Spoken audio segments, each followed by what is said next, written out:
काट देती है, फिर गायब हो जाता, जंगल के पास के घर के अंदर चला गया। ये तो भूतिया चिड़िया के बास का घर है, देखते हैं अंदर क्या हो रहा है। हाँ, एक चिड़िया पुतले को पकड़कर जादू टोना कर रही थी। रुक जाओ चिड़िया। नहीं रुकूंगी, इससे बदला लिए बगैर नहीं रुकूंगी। कई सालों पहले हम भी इसी जंगल में रहते थे। आज जिस घर में ये पक्षी रह रहा है वो हमारा घर था। मैंने घर को खरीदना चाहा, मेरी माँ ने इसे मना कर दिया।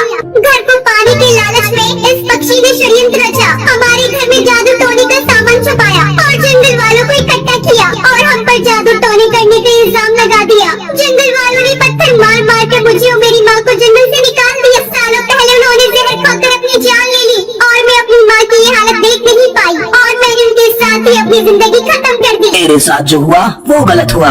अगर तुम्हें वो घर चाहिए तो ले लो। मुझे वो घर नहीं चाहिए, लेकिन अब तेरा पति भी नहीं बचेगा। जिंदगी भर वो पागलों की तरह